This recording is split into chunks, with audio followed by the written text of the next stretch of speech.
औज़ुबिल्लाहिमिनश्शैतानिर्रजीम बिस्मिल्लाहिर्रहमानिर्रहीम। जी आज हम सूरत नाज़ियात की आयत नंबर 41 से पढ़ेंगे। यसअलूनका, आप सल्लल्लाहु अलैहि वसल्लम से पूछते हैं, सवाल करते हैं, आनि साअती, क़यामत के बारे में। लोग आप सल्लल्लाहु अलैहि वसल्लम से पूछते हैं क़यामत के बारे में। अय्याना, कब, मुरसाहा, ठहरेगी, कब ठहरेगी, कब वाक़या होगी, कब क़यामत आएगी, कब क़यामत कायम होगी।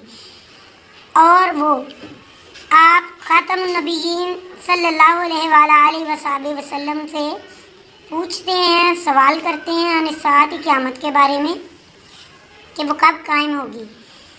फ़ीमा अंता मिन ज़िक्रिहा, फ़ीमा इस मामले से, अंता आपका, मिन ज़िक्रिहा क्या इस मामले या इसके ज़िक्र से आपका क्या ताल्लुक़ है।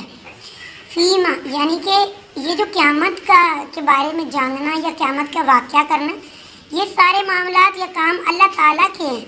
अल्लाह ताला जानता है क़यामत कब कायम होगी। लोग आप सल्लल्लाहु अलैहि वसल्लम से पूछने आते हैं कि क़यामत कब कायम होगी, वो आपसे पूछते हैं। इसका इल्म अल्लाह के पास है।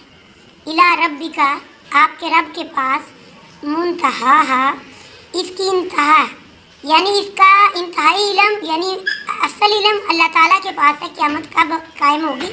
हमें उसकी कुछ निशानियां बताई गई हैं कि जब ऐसी सूरत हो तो तब क़यामत करीब होगी, लेकिन असल क़यामत का इल्म तो अल्लाह के पास ही है।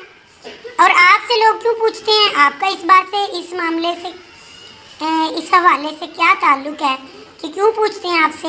अल्लाह ताला ही असल इल्म जानता है क़यामत के बारे में कि कब कायम होगी।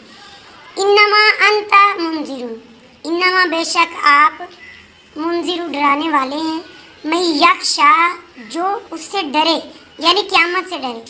आप ख़ातमुन नबिय्यीन सल्लल्लाहु अलैहि वसल्लम तो सिर्फ बुरे अंजाम से डराने वाले हैं, उसको जो उस क़यामत से डरता है।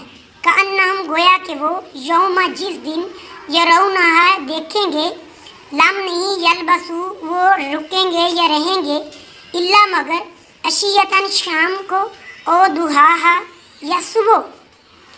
जिस दिन उसे क़यामत को देखेंगे, उस क़यामत को, तो समझेंगे कि वो दुनिया में सिर्फ एक शाम रहे हैं, नहीं रहे वो दुनिया में मगर एक शाम या एक दिन, बस, ज़्यादा टाइम नहीं दुनिया में रहे।